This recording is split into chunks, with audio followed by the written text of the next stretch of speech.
I call to order the April 22nd, 2025 Committee of the Whole meeting. Clerk Clark, would you call the roll, please? Councilmember Arrear. Here. Councilmember Root. Here. Councilmember Williams. Here. Councilmember Roche. Here. Councilmember Pinkerton. Here. Councilmember Hutchings. Here. Mayor Shoemaker. Here. Please rise as you're able and join in the Pledge of Allegiance. I pledge allegiance to the flag of the United States of America and to the republic for which it stands, one nation under God, indivisible, with liberty and justice for all.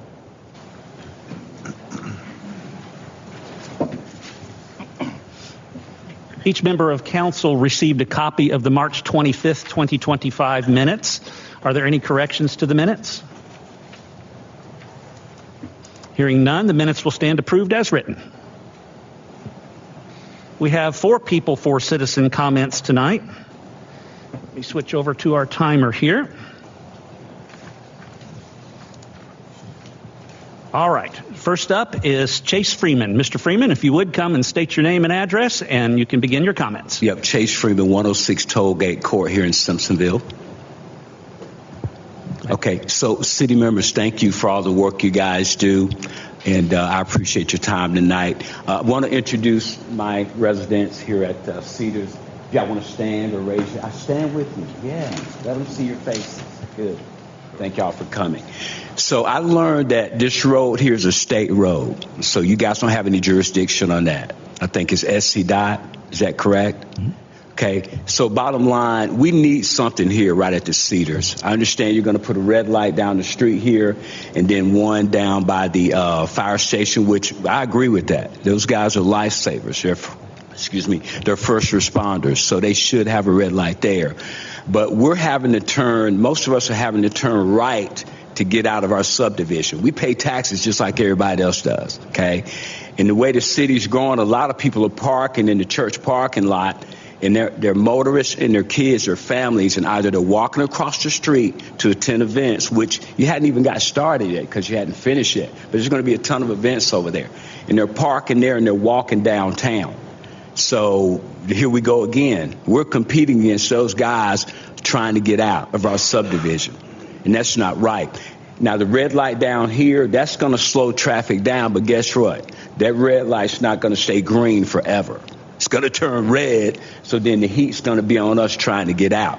Now, the reason you have so much congestion down in Poinsettia is because we're having to turn right to go down to Poinsettia.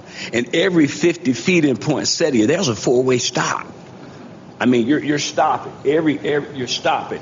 Help us out here. Now, like I talked to you, Governor Taylor, Mayor Taylor, we realize we all love our city. You know, we don't want us to overspend, so we realize a red light may be too expensive. But how much could 2 other stop signs be? Because we got one coming out, okay? So put us a stop sign, going down and coming up East Georgia Road. That would help us out. Again, we pay taxes just like everybody else does, and it's a safety issue. Since I've been here over 20 years, I've witnessed 3 accidents. And I'll never forget a police officer telling me one day, he said, John, they're not going to put anything there. They're not going to put anything there until a fatality happens. Oh, my God. That's crazy. So you're not going to put anything there, a stop sign or a light. Not saying you guys said until somebody dies. And I've seen 3 wrecks there. Yeah. So, again, help us out. Realize that's a state road. But so you guys have our voice, actually. To tell them we need something there. And I think I speak for all the residents. So, okay. Thank you. Thank you, Mr. Freeman.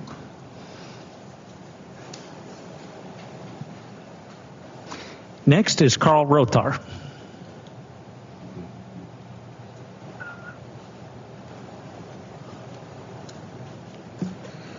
Good evening. Karl Rothhaar, 314 Mayfly Way, Simpsonville. I'm speaking about the proposed development, 429 and 537 Harrison Bridge. The biggest problem that we have in that area is traffic and at the Planning Commission meeting last week. We discussed a lot about traffic in the area, both on Harrison Bridge and Fairview Road and that intersection, and how poor that is. And it's my understanding that there is supposed to be some lane changes or something at that intersection and so forth. And it's my understanding that there's supposed to be a traffic light installed across from Marydale Village and this new proposed development. And the developer had talked about the traffic light was going to help with the traffic in the area. I disagree with that wholeheartedly. I don't think a traffic light is going to help with anything on that unless we do something with the roads. And it kind of gets me to where I want to talk about is with all the development going on, I understand I'm one of the people that moved down from the Northeast 20 years ago to get away from snow and the cold, and I wanted to come down to the Carolinas and ended up here in Simpsonville. Great place, happy with being here, but I would like to see not only for the city of Simpsonville, but the county of Greenville, state of South Carolina, somebody start to plan ahead and understand that we've got a lot of people moving in and there's going to be a lot of development, but the infrastructure is not there. Water pressure in our development is not as strong as it should be. Just had a meeting. I'm on our board of directors for the HOA. We had a meeting with the gentleman that does our sprinkler system. There's not enough water pressure for the sprinkler systems in our development to work the way it's supposed to work. So now we've got another development that's in the process of being done across the street. This new proposed development, infrastructure, traffic, there's a ton of problems with all of this development that's going on. And I did send a letter to all of you, and Aaron did respond to my email, so I appreciate that. But like I said, my biggest concern is with traffic and infrastructure, not only in our development area, but across the whole city. Thank you. Thank you, Mr. Rothhaar. Next is Mark McGuigan.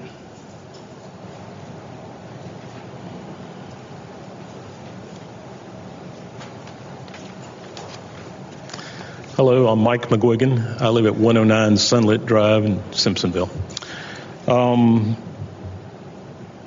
I live in the cottages of Harrison Bridge East, which is where Karl lives, and most of our homeowners there are very concerned about traffic. But I want to talk about a different subject, and that's education, school district.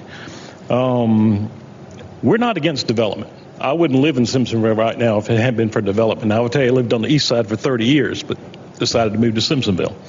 But the school district, they have a long-range plan that I use to find out a lot of information to give to you tonight.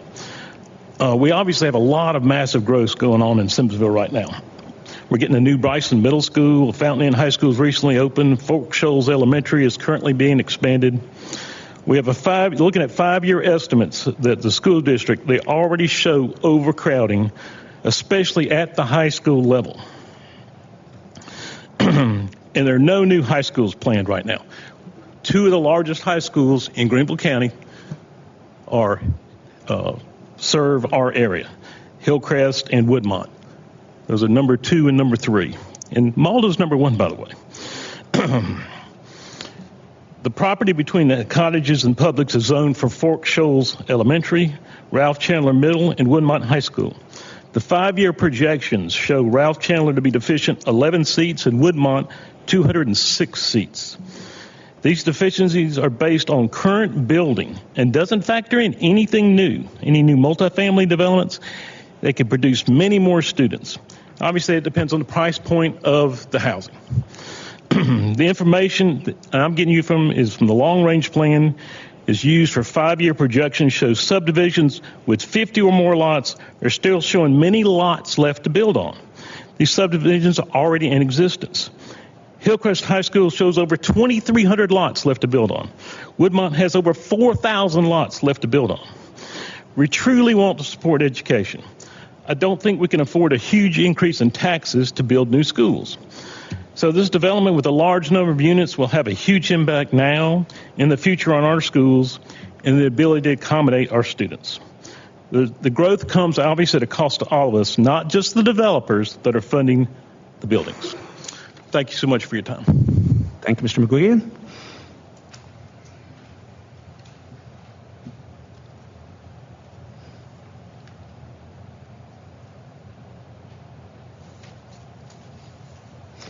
Next is Phyllis Buchanan.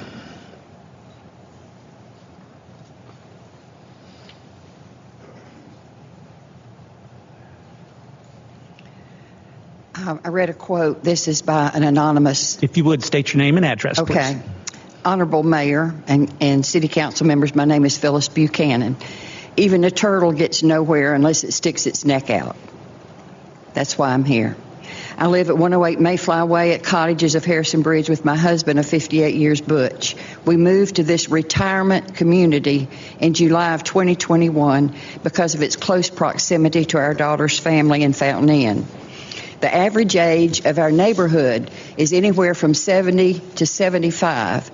My husband and I are 78 years old, and so a lot of people are older than we are.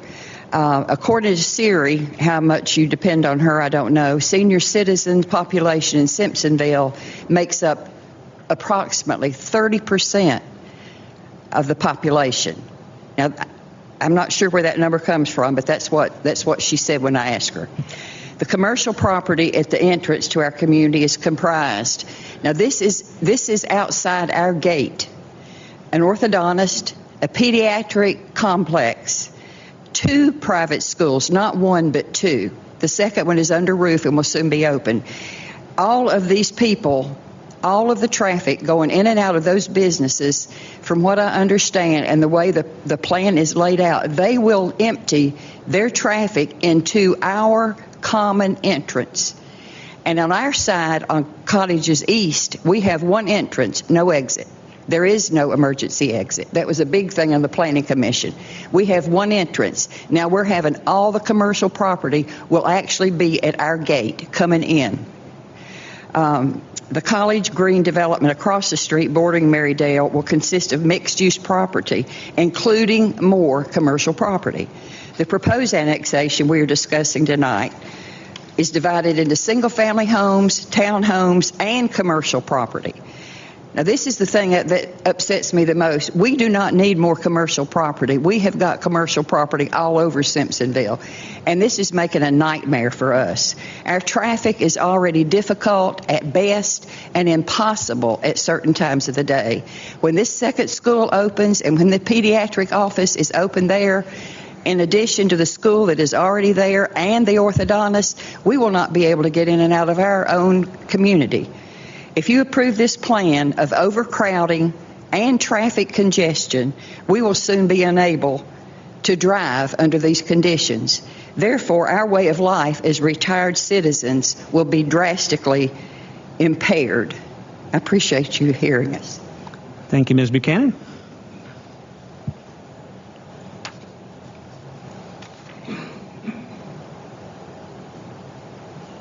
That concludes our citizen comments.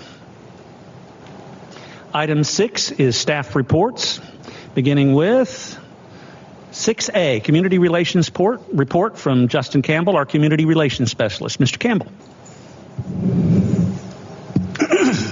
Thank you, Mayor and Council, and good evening. The e-newsletter is progressing along with our 2 main stories about our new city administrator, and our amazing Helene response from all of our different departments are finished. I'm waiting on a go-ahead for announcing our acts for the music series and food truck rodeo. I'd like to include that in the spring edition of the newsletter because the summer edition would be too late. Our Simply Proud Cleanup Day had a decent turnout on Saturday, 26 volunteers. They went to Grandview, Fairview Road, parts of downtown.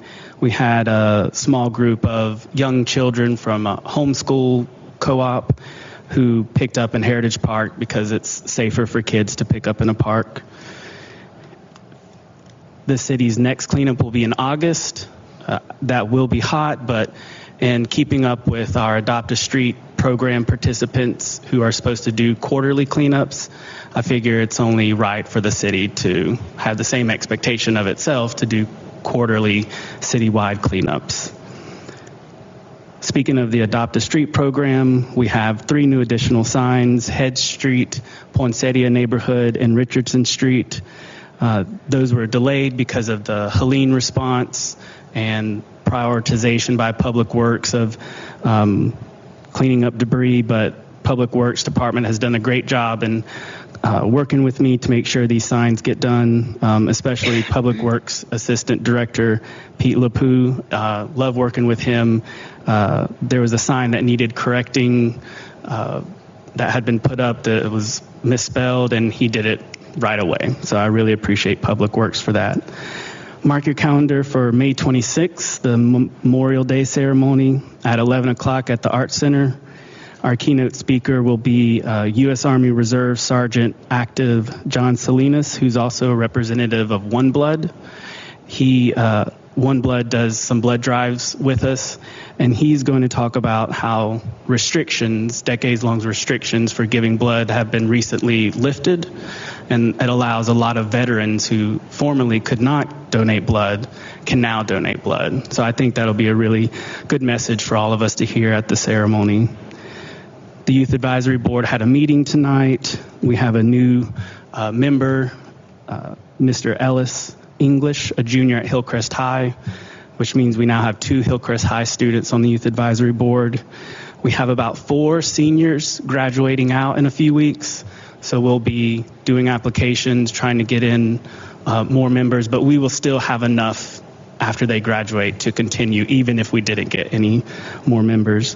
I can vouch for Mr. English, super smart, super articulate, a go-getter, basically found me through the mayor, met with me as soon as possible. And so unless there is an objection by council, he is our newest member to the Youth Advisory Board.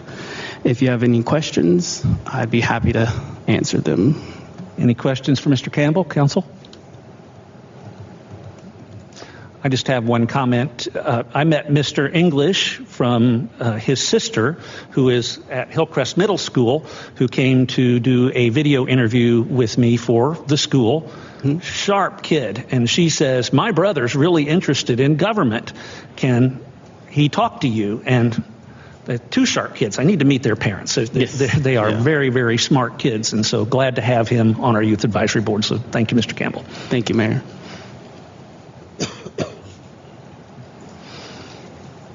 Next, 6B, Economic Development Report from John Derby, our Planning Director. Mr. Derby. Thank you, Mayor. Good evening, Council. You got the staff report for it encompasses January through March. Nothing too alarming to report. Going to see what April holds. April last year was our best year as far as permits coming in. Pretty typical this time of year, coming out of the winter months. Time construction starts to pick up. Planning Commission, we didn't meet this much so far, except for March and April. March was a rezoning on College Street, which has already come before y'all last month. The text amendment, which will be coming to you tonight again. 2 annexations, one in March got pushed back to April. That is the West Georgia Road Church and the Harrison Bridge project. Both those I'll be speaking about later tonight. Those were recommended approval 4-1 on both of those. And for the record, I apologize for the incorrect of the voting on that, trying to get the report out kind of last minute. I kind of put it down as 5-0. It was 4-1 recommended on both of those. Also had a fenestration request in April for an out-parcel medical facility at the Martin's Farm development. We have no Board of Zoning appeals so far this year. So I can answer any questions you might have. Council? Thank you, Mr. Derby. 6C, financial report from Christine Furino, our finance director. Director Furino. Good evening, Mayor and Council. A few highlights from the March 2025 financial report. Year-to-date revenues for general fund through March were $19 million, which is 77% of the budget. Year-to-date expenses are $29 million, which is 119% of the budget, but that also includes $11.3 million towards the municipal complex. Year-to-date revenues for the sewer fund through March were $2.6 million, which is 118% of the budget. Year-to-date expenses are $576,000, which is 46% of the budget. Year-to-date revenues for the special revenue fund through March are $4.4 million, which is 112% of the budget. With year-to-date expenses at $2.6 million, which is 137% of the budget. Year-to-date revenues for Public Works Enterprise Fund through March were $1.6 million, which is 102% of the budget, with expenses at $851,000, which is 66% of the budget. I'd be glad to answer any questions you may have. Council? Thank you, Director Furino. Thank you.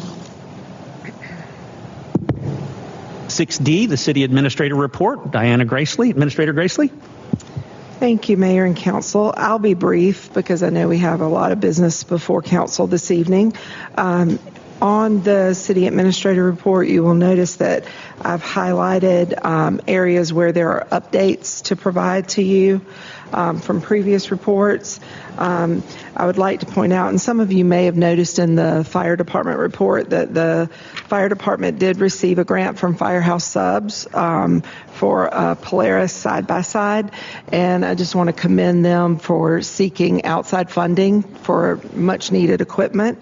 That will be used a lot at Heritage Park, particularly during concert events, also here at our park for various things as we have events and more activity in this park. They are even able to surplus the existing one for almost what they paid for it 20 years ago.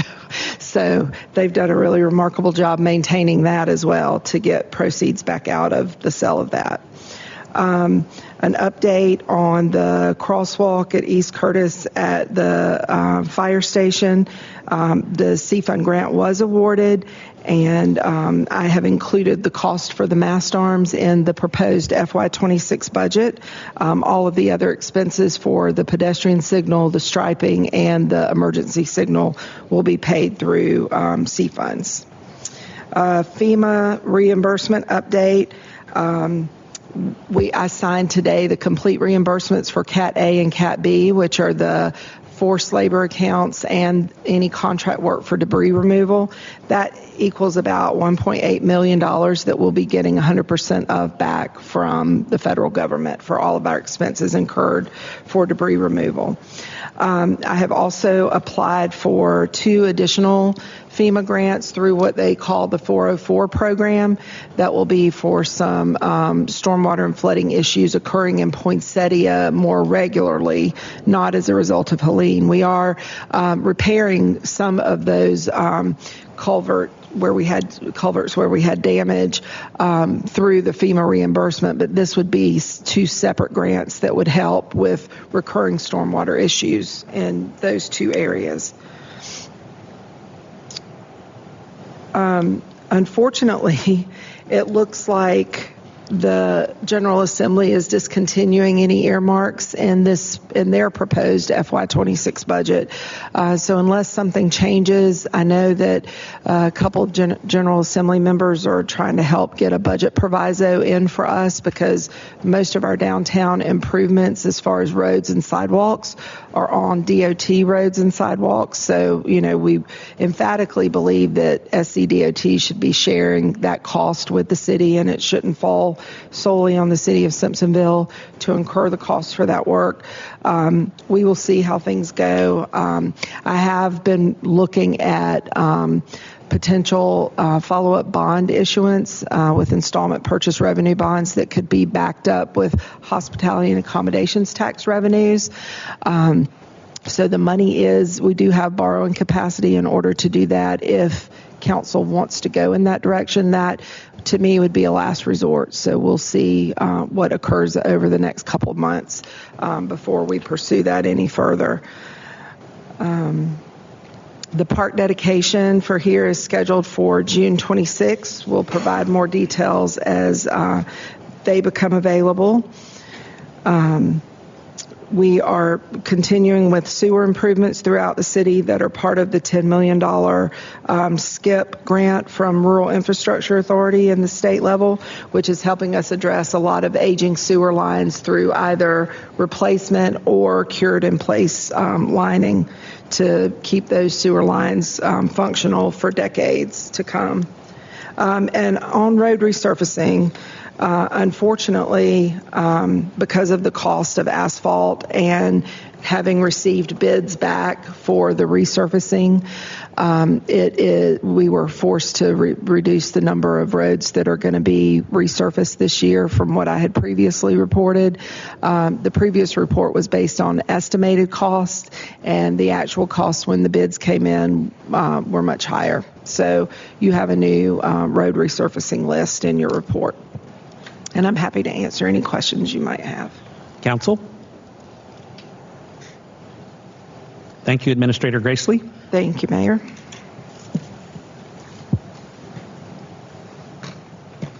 Each of our department heads are here this evening to make themselves available to answer questions from council. They have submitted reports. Are there any questions from council for any of our department heads? All right, thank you. I believe you're expected to stay this evening for the budget discussion, so I can't turn you loose like I would usually do, so we'll move on. Item 7, business. These are items that are anticipated to be put on the agenda of the next business meeting if they are approved here tonight. All 4 of the items on our agenda this evening would require a first and second reading at a business meeting. So what we're doing tonight is deciding whether to move those items on to the business agenda. 7A, AXZ 2025-01, proposed annexation of the property located at 1601 West Georgia Road. Mr. Derby, our planning director, will you summarize, please?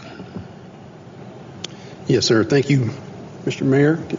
Mind switching over to the slide real quick? Hold on. John, can you lift your mic up? That better? Okay, sorry. Thank you, Mr. Mayor. On your screen in green is the location for this request. This is West Georgia Road. Above that's Barker Road. This is out past the East Standing Springs intersection. 1601 West Georgia Road. The current zoning is RS.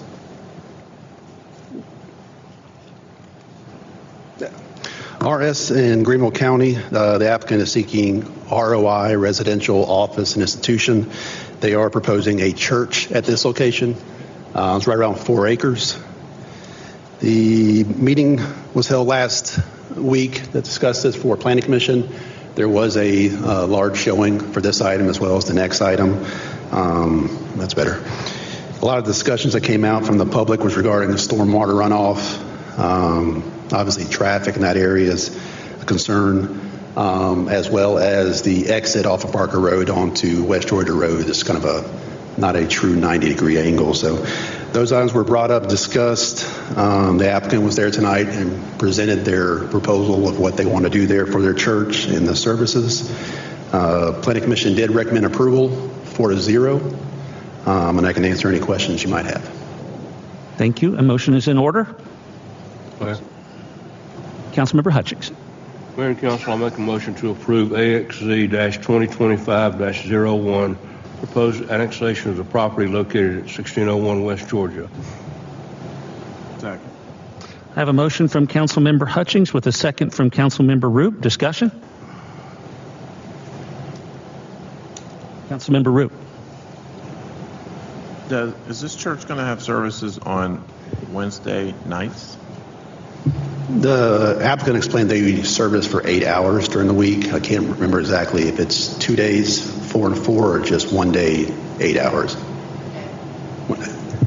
Actually, I have the applicant here if you want to speak to him directly. Is it just Sundays? Just Sundays. Morning, night, or just one service? Sunday morning, 9:30 a.m. to 11 a.m. Okay. Typically, traffic doesn't affect on Sundays. Councilmember, if you would pull your microphone closer to you, please.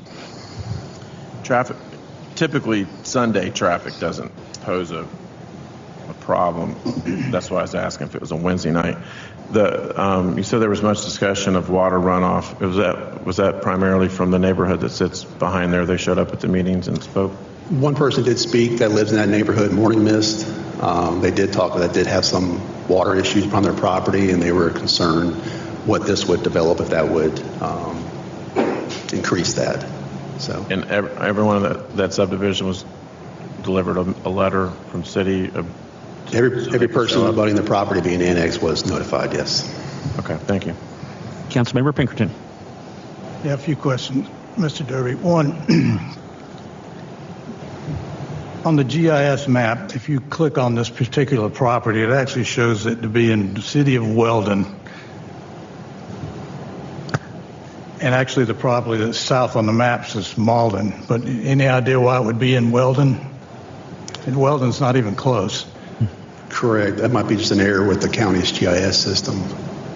Yeah. Well, when it's on a public record, it means something. So it was a little bit concerning. I just wondered if it was actually in another city already. Big concerns, though, are this 20-foot wide annex strip to tie into this neighborhood. Was this brought up by the developer to be able to annex into the city with this strip? No, sir. We were discussing this with the applicant. We explained to them that they're not contiguous with the city. The only way to do that is to have an extension from the actual boundaries. They were in discussion with the person behind them and explained to them that part of the process to annex is to be contiguous, and that person agreed to allow that strip to go through their portion of the property. Okay, well, it's also concerning because Morning Mist is like a little island out there away from the city, and it's tied by a causeway over to the city somehow, and I don't know when that happened, maybe back 5 or 6 years ago. Do you have any idea how that became? Because it actually goes through other people's property and across the street.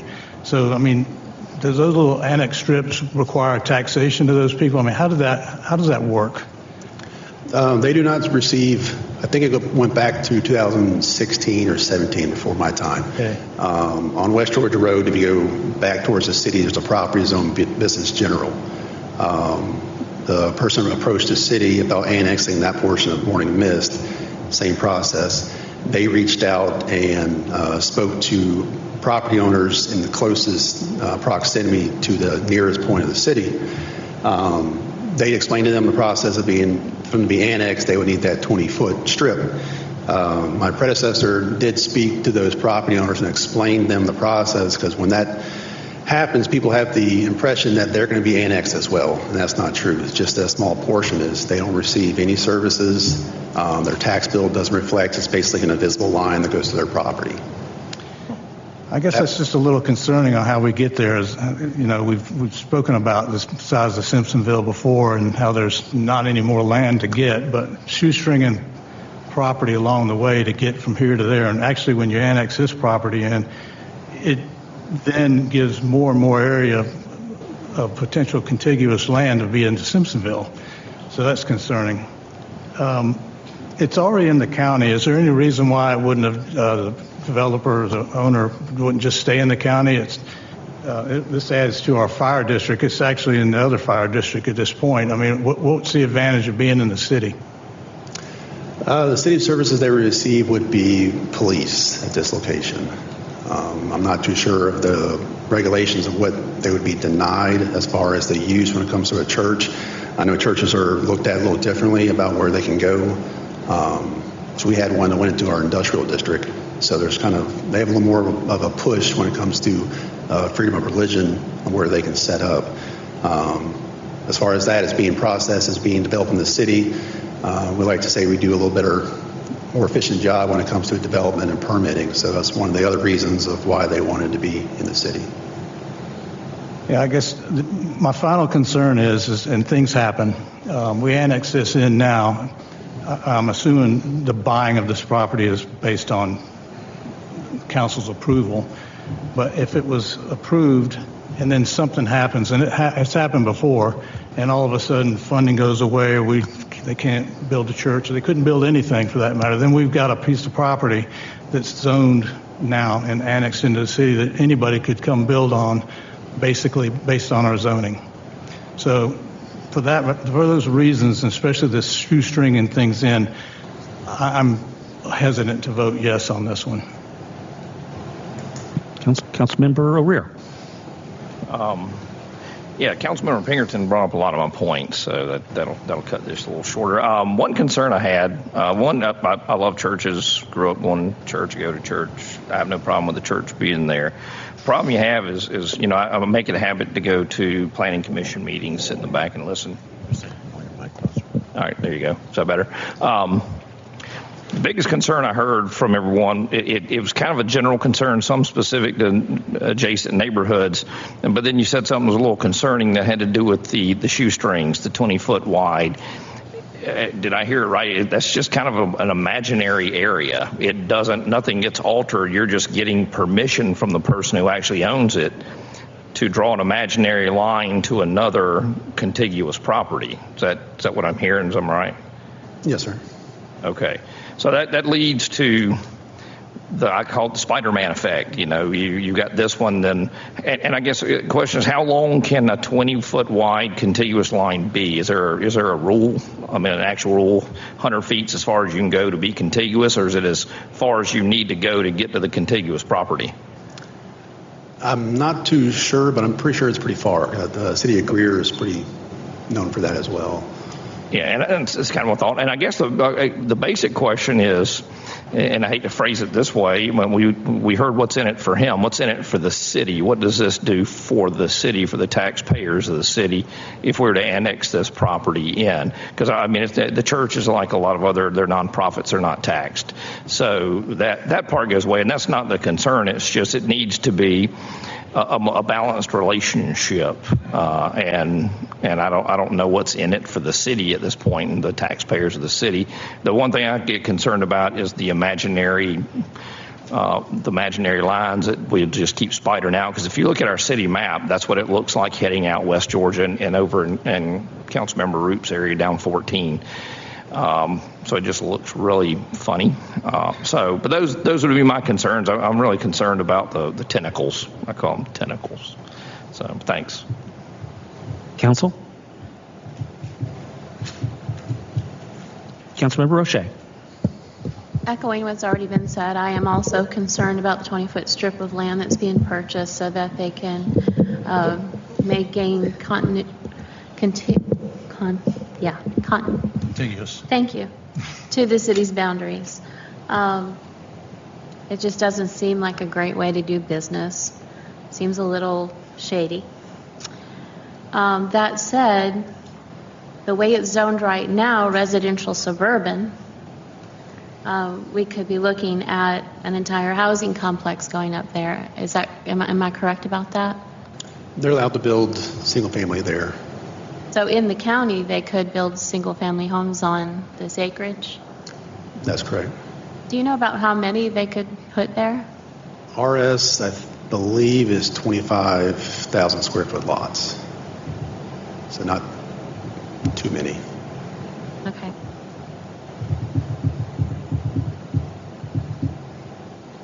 Thank you. Council? On the motion to approve AXZ-2025-01, proposed annexation of the property located at 1601 West Georgia Road, and move this item to the agenda of the next business meeting, all those in favor signify by saying yes. Yes. Yes. All opposed signify by saying no. No. Clerk Clark, would you do a roll call vote, please? Councilmember O'Rear. No. Councilmember Root. Yes. Councilmember Williams. Yes. Councilmember Roche. No. Councilmember Pinkerton. No. Councilmember Hutchings. Yes. Mayor Shoemaker. Yes. That motion carries by a vote of 4 yeses to 3 noes, and will go to the agenda of the next business meeting. Item 7B, AXZ-2025-02, proposed annexation of the property located at 429 and 537 Harrison Bridge Road. Mr. Derby, will you summarize, please? And I will call up your presentation. Well, DRB, is this the right one? No, sir. Same one you just had up. Oh, go back to the other one? Yep, that's it. Okay. Okay, thank you. Thank you, Mr. Mayor. This is the next item. This is Harrison Bridge Road. This is the 429, 537 Harrison Bridge Road, just west of the intersection of Harrison Bridge and Fairview Road. This is a little over 71 acres. It is currently zoned PD in the county, which is pretty much in line with what we have as ID. What they are looking to do is to develop this as a mixed use, commercial along the front, residential in the back, as innovative development ID within the city. We're looking at 210 units. These will be mixed between detached and attached, varying sizes throughout the back. There will be out parcels along the front. Main entrance coming in off of Harrison Bridge Road. This is their concept plan that was provided in your staff report. This did go last week to Planning Commission. There was, again, a large public audience there. A lot of people spoke in regard to this. Some of them spoke tonight. The topics were about traffic, infrastructure, this intersection where it'll be tying into Harrison Bridge Road, as well as Fairview Road, Harrison Bridge, current and future proposed traffic impact. Planning Commission did vote recommendation 4-1 and approval for this to come before you tonight. I do have the applicant here tonight, and they would request to do a little small presentation to go a little more in detail of what this development will entail if council sees fit. Okay, let's go ahead and have that presentation then. Now we're ready.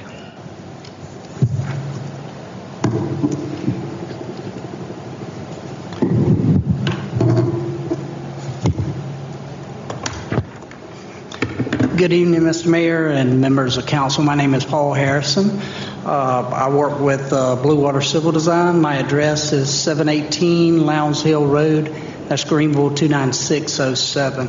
I thank you for your time tonight and allowing us to present this project. I'll try to be brief. I know some of you attended the Planning Commission meeting last week.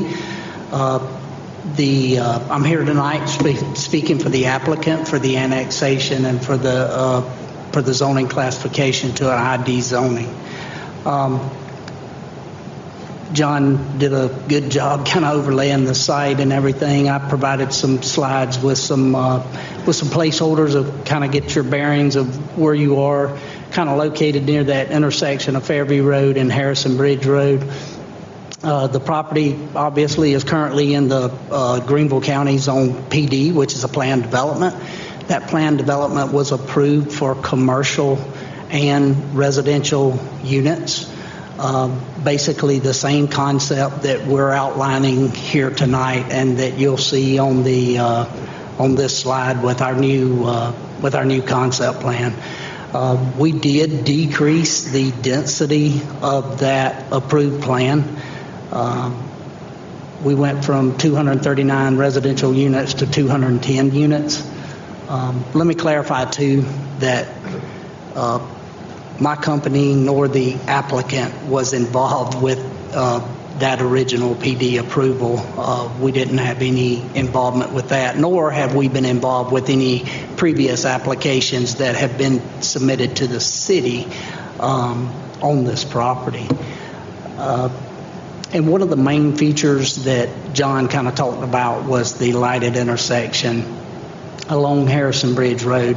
So our new Boulevard Road that we're illustrating on this plan lines up with the Boulevard Road from Maryville Village. That will be a lighted intersection. We've had a traffic impact analysis done.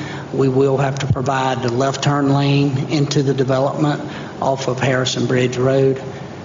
The signal is one of the main improvements, and then there were also some improvements at the intersection of Fairview Road and Harrison Bridge Road. We have increased the open space that we're providing for the community.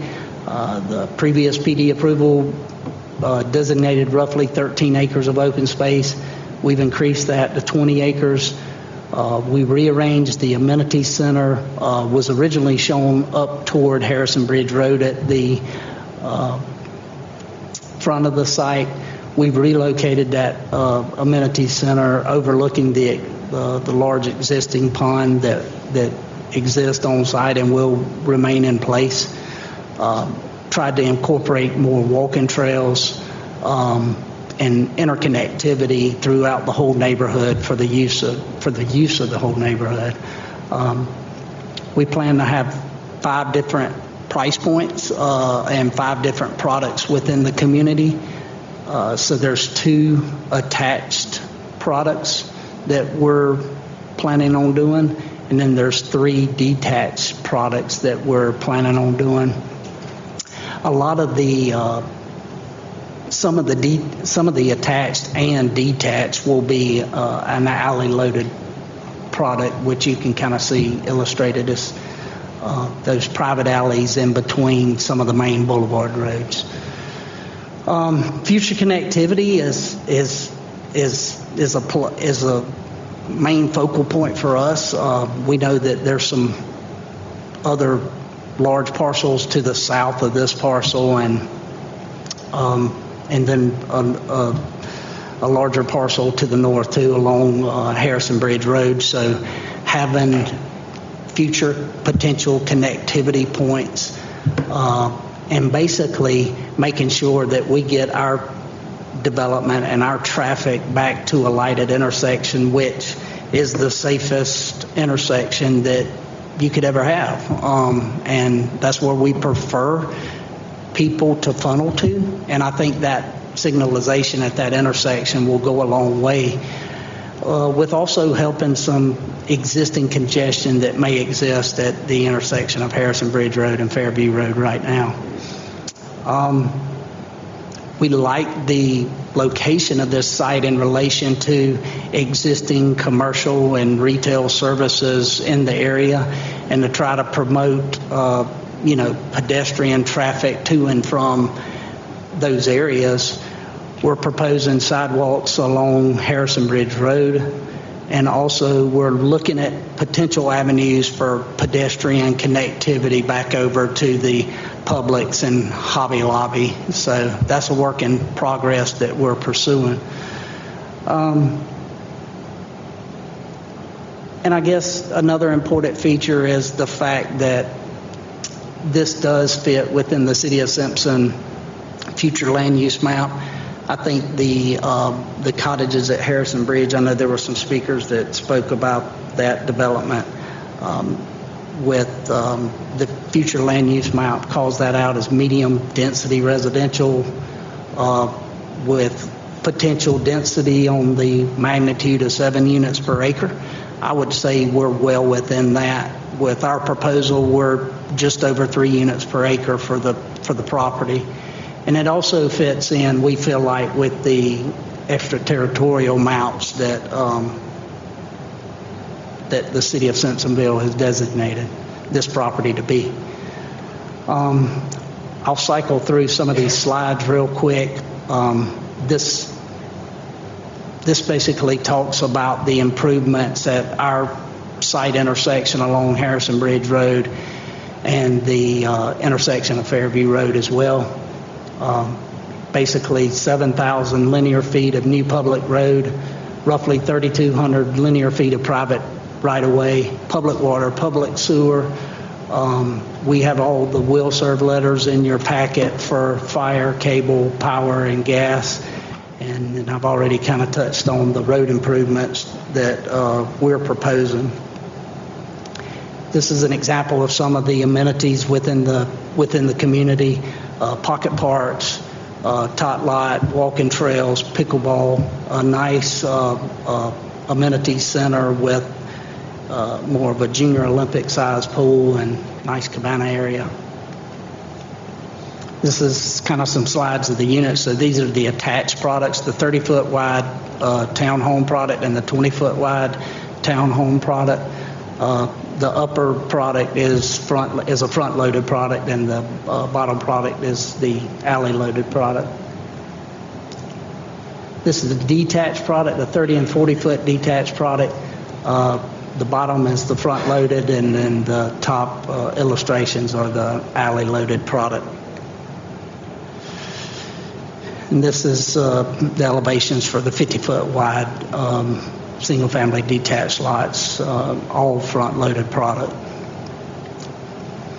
This is an illustration of some of the commercial and professional offices up front. These are just some of the renderings. I think the way we wrote it in the statement of intent, we anticipate and we expect that we have some professional offices, medical offices up front, but reserving one of those retail buildings for more a neighborhood restaurant, some type of neighborhood commercial use. This is just the City of Simpsonville future land use map, and you can see the property highlighted in between, and this is where I talked about the medium intensity neighborhood. You can see highlighted the cottages at Harrison Bridge and the 7.3 units per acre. This is the extraterritorial land use map, where it basically has activity areas or commercial uses up front and neighborhood in the rear, which is basically what we're illustrating on our plan. So with that being said, that kind of ends our presentation, but I'm sure there may be questions for City Council, and I'd be glad to answer any of those questions. I don't know if Chad wants to step up and say anything. Chad's with DRB. They're our client, and just want to kind of really end on this that this is a 6 to 8 year project, maybe a 5 to 7 year project, depending on how things are permitting goes, development goes. This is not something that, if approved by City Council, that within a week or two we're out doing grading work on the property. This is a long process, between design and construction. You look at it 18 months to 2 years before you ever see the first building permit being pulled on this property. So there's some traffic items, improvements that we're working on that will be in place before you see the majority of this site develop. So with that being said, I don't know if Chad wants to add anything, but I'd be glad to answer any questions from City Council and kind of turn it. If I may, good evening. Chad Carson at 247 Mercer in Simpsonville. I'll keep it brief because I know it's a lot to take in and a lot to digest.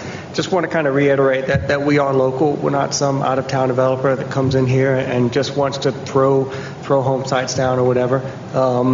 We know the area. We love the area. Like many others at DRB Homes, we've been here our whole lives. So we've seen the area grow. We know that traffic is a concern. We know that there's genuine concerns, and we try to take all those into consideration. Just briefly, traffic has obviously been a big thing that we heard in front of Planning Commission. So we took the opportunity. I've tried to drive it every morning and night around rush hour, so 5 p.m. And 8 a.m. So I actually had a drone footage that I believe was submitted to you to show yesterday morning and afternoon. So what we found is that at the intersection of Harrison Bridge and Fairview, AM hours, every vehicle at the intersection cycles through or gets through within one traffic signal cycle. PM hours, it's a little bit higher traffic, so within 2 traffic signals, all the traffic gets through. So that's just said that we take it into consideration. We know there's a lot of traffic there. I live off Woodruff Road. I live in traffic every day, but we genuinely take it into consideration and have just kind of wanted to put a visual of what actually happens and not just sit up here and tell you what the traffic report says. So it's sped up a little bit. There's a time lapse, so you don't have to watch all 30, 40 minutes. It just kind of shows where, traffic gets through one traffic light cycle. Anyways, again, just kind of wanted to say our part on this, and as Paul said, happy to answer any questions that you guys may have. Thank you. Sir. If you gentlemen will stand by, and Mr. Derby as well, a motion is in order.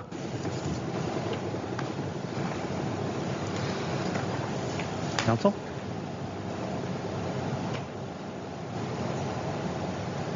If no, Councilmember Williams. I make a motion to move AXZ-2025-02, proposed annexation of the property located at 429 and 537 Harrison Bridge Road, onto the next business meeting. Second. So I have a motion from Councilmember Williams with a second from Mayor Shoemaker. Discussion? Councilmember Pinkerton. Yeah, let me start with traffic a little bit first, because you brought it up to me, and I'll give you my example as well. Traffic is like a math problem. It's volume and time. So I live right around the corner, and I have a friend that lives out on Fairview Road, 12 miles away in Lawrence County. If I go to his house to hunt and try to get there before sunrise, I can get there in less than 20 minutes.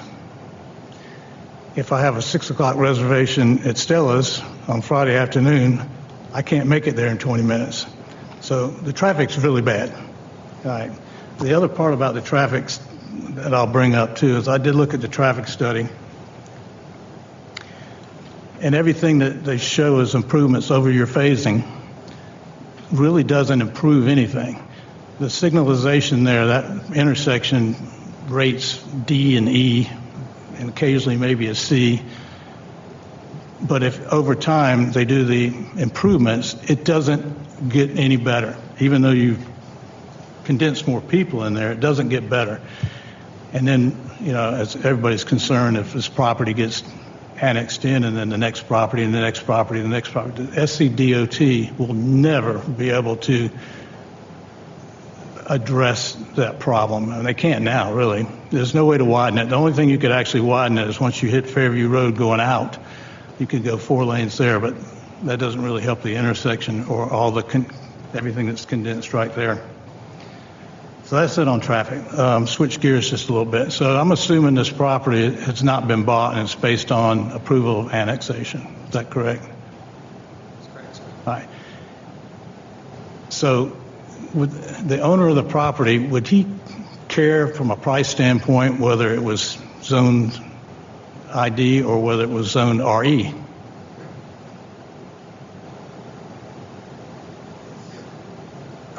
I'm sure he would, and I definitely don't want to speak for him though. Mr. Harlan was available at the Planning Commission meeting. His price is the price, right? they're not going to take anything less for the land. I guess my point is, would you consider changing this ID to an RE where the density of the property would be a residential estate? Would that be worth your efforts?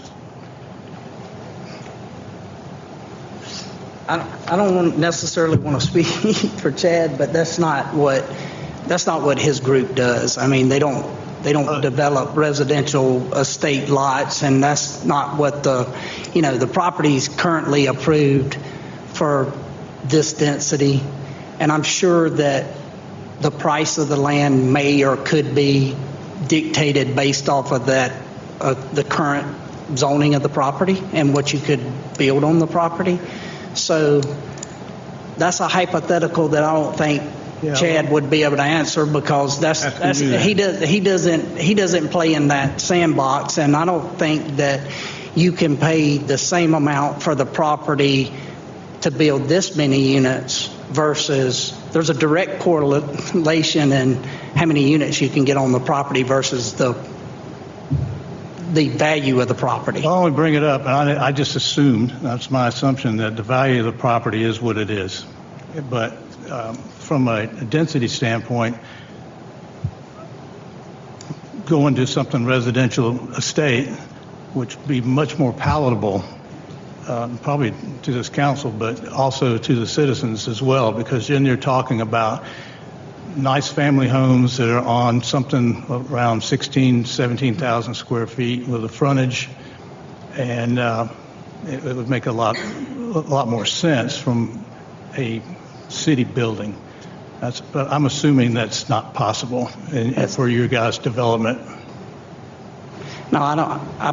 I mean, just if you want my personal opinion, I don't think anybody would be looking for an estate lot located surrounded by high-density residential that's already currently there and commercial as well. Well, I live in Poinsettia and we're RE, and I tell you, when a house goes for sale, it goes up very fast. Those some of my question. I will say one other thing about the traffic. The traffic light that's getting installed for the other property, and you guys will share, the only thing that benefits is for the two developments getting in and out. It doesn't help the rest of the roadway. So I appreciate the efforts of trying to make traffic better, but it just never will, despite any of the additions that SEOD promised you based on what you're going, or your right-hand or left-hand turn lanes. I just don't see it happening. Thanks. Councilmember Roop. I will echo Councilmember Pinkerton's about the light. I was going to bring up the light because the light does. If we put the light in right now, it doesn't fix the problem with traffic. And I'm looking at when we go out in public, what we hear is traffic. What can you do for traffic? Unfortunately for us, our hands are tied because most of the busy roads are state and county roads, and I feel like I passed the buck, but it is what it is. What I don't want to do is take something I don't have control on and aspirate the problem by adding what probably looks like 500 potential new cars. That's 2 average cars per unit, and then you're putting some businesses there. Let's just say on average 100 cars a day. That's 500 cars a day coming to that area, and now our traffic's worse. So instead of coming into office trying to fix the traffic problem, I would be creating by voting to make the traffic worse in what I think is the worst, most populated intersection in the city. I voted against the one that came in there last year or a year and a half ago, the one across the street, and that was a fourth, I think, of this size, maybe even less than a fourth. I voted that one down because I didn't think that area can sustain that, and that's not even up yet. And I think that we're about to see that intersection become even worse when that one starts operating. The other thing that concerns me is the 2 properties south and north of yours. When those become available, those will also be more than likely developed. And now you're talking about adding 1,000 cars to that area. And again, this is a road that we cannot widen. There's not enough stoplights to put on that road, in my opinion, to fix the traffic now, nonetheless adding that amount of cars. So I've got major concerns with this, and I think I told you that in the meeting. I'm not, going to tell you anything I didn't tell you before. Just with the traffic, I think your plan looks good. Anywhere else, maybe on the outskirts of the city, I'd obviously be thinking a little differently. I think where you're wanting to put it causes a major, major problem for us. Thank you. Councilmember Roche. You said that this had been approved in the county, correct? That's correct. Is it in a state of approval right now? It is. Okay. The information I have is that it was shot down in January. In January? I mean, there's a current plan. There's a current plan approved on the property, not our current plan. I'm talking about with the county council. Yeah, with the county. There's a current plan and a current PD approval that was approved in 2008 on the property. Okay. And when I was referring to the reduction of the density in the plan, I was referring to that 2008 approved plan that's currently in place. Okay, but in the third reading, it was denied by the January council, correct? This plan, not this one. This plan. The 210 was denied. That's correct. Our new plan was denied at third reading because of mainly the main points they had was they were concerned about the one boulevard access coming back to Harrison Bridge Road.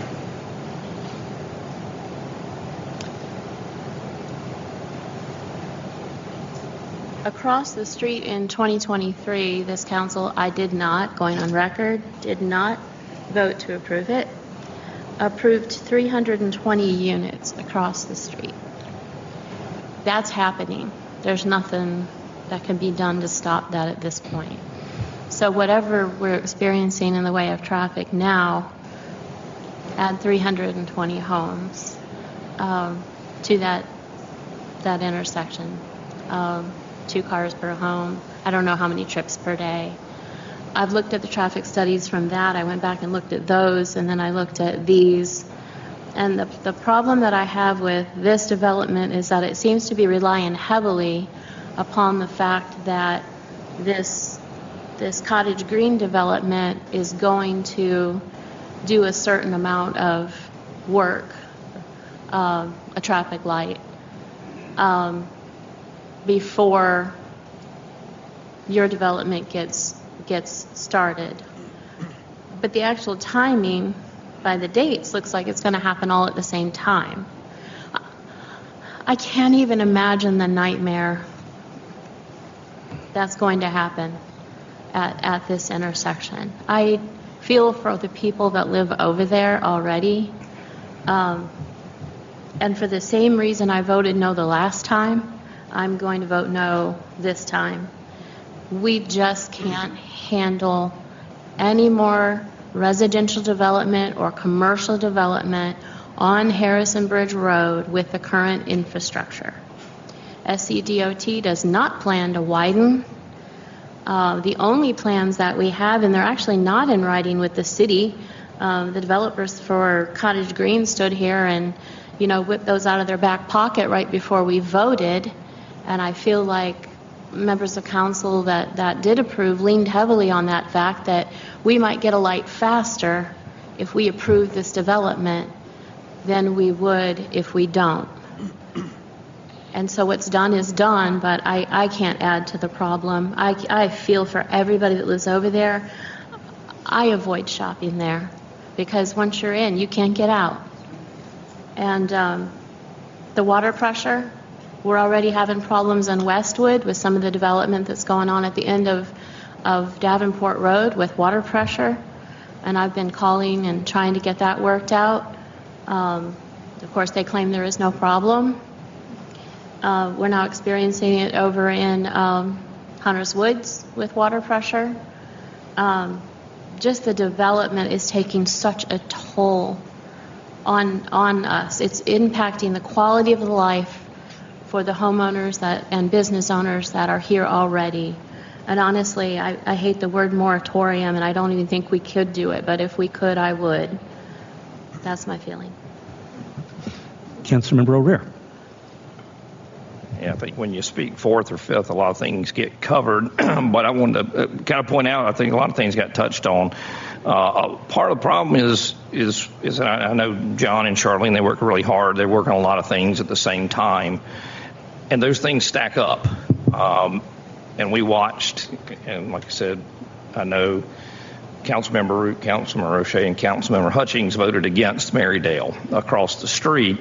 And in the mayor's defense, his vote was not needed that night because the 3 outgoing members of council voted to allow that. And that's what some people know that's coming. And like you were pointing out, you've got a year and a half, 2 years to get permits out. Well, they're starting to clear. They're going to pile their number of houses in there. And then yours are going to follow behind. We're not going to have a widened road, a stoplight. I asked Mr. Derby, and he pointed out it's 2,100 feet from the Fairview Road intersection, 0.4 of a mile.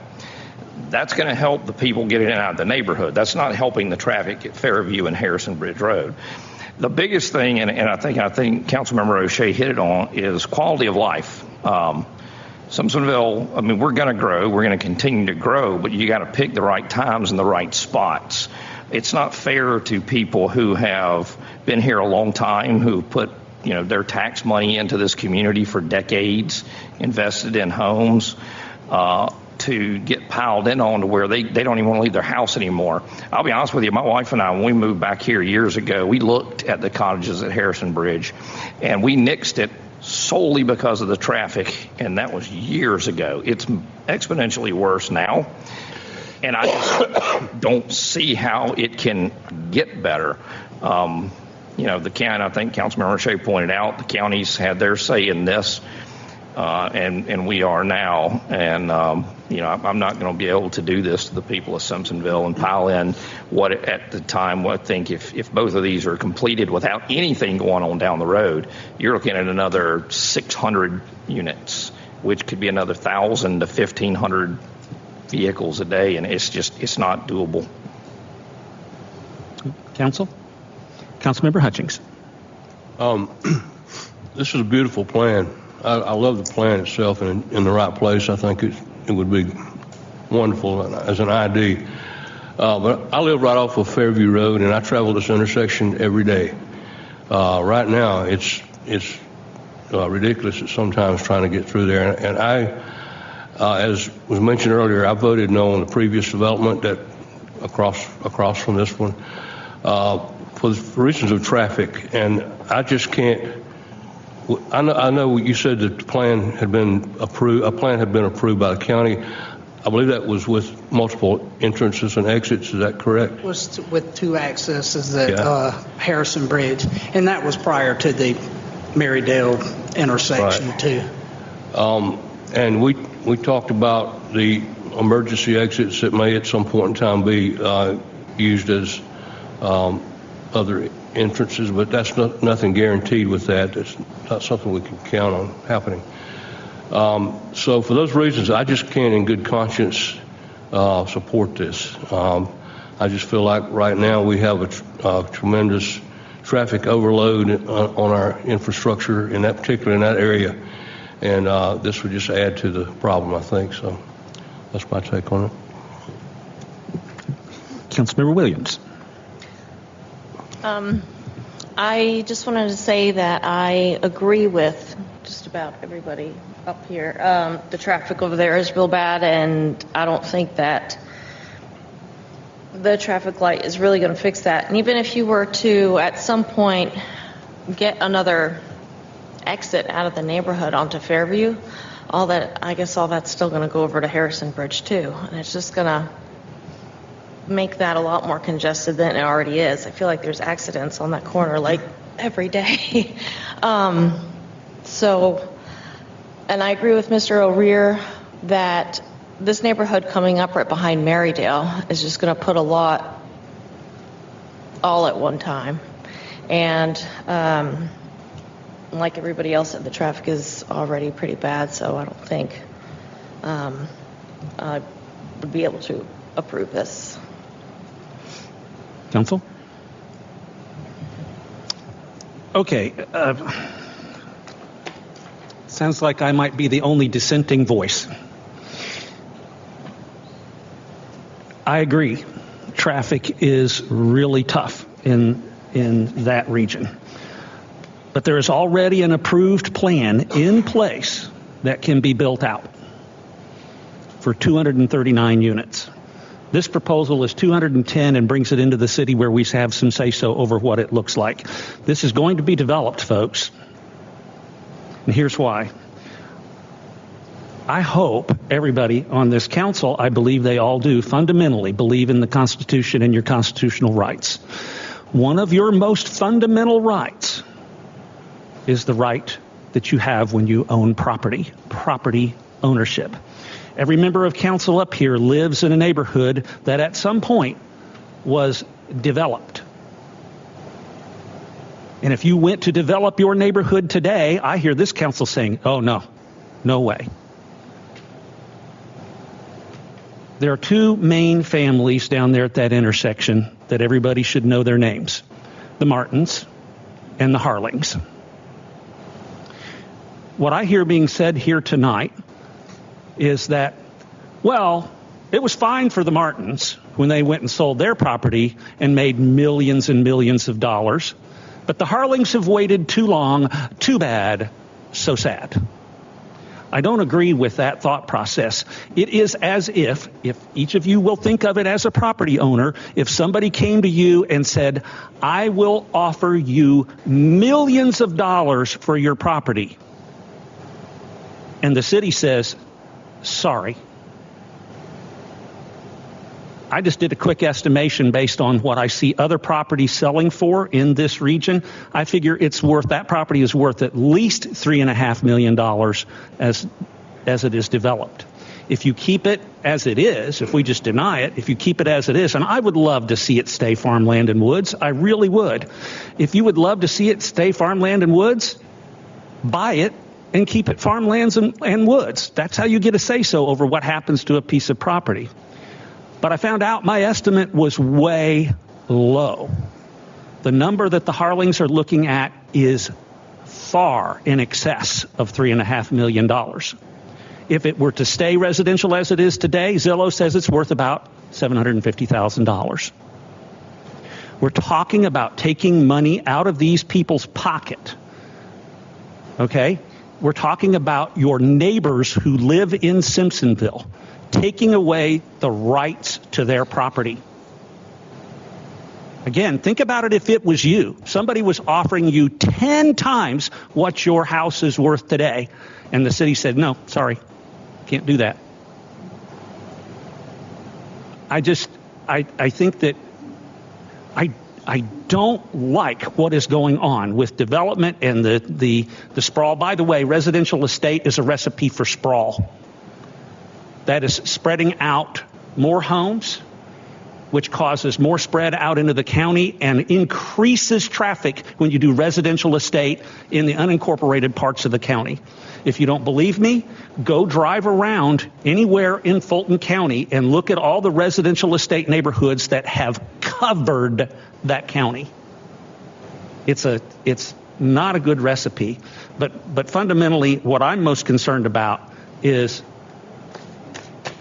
I think it's an unlawful taking.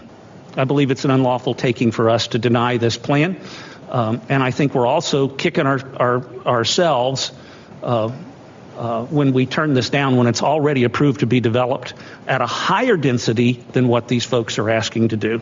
So, like I say, I would rather it stay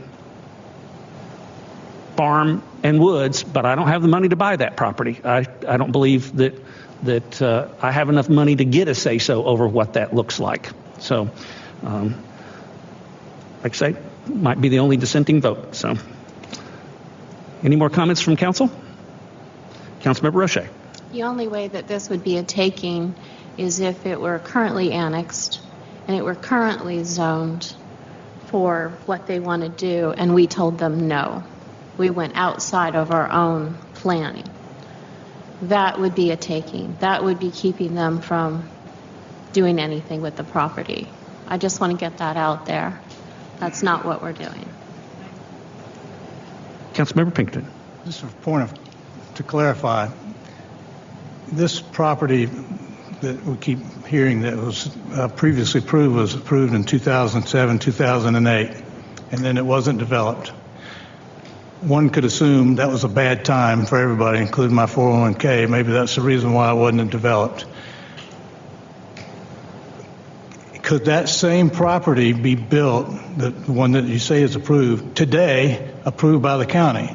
The way I understand it, it's not. You changed it a little bit, but you've been back to the county, and the county said no.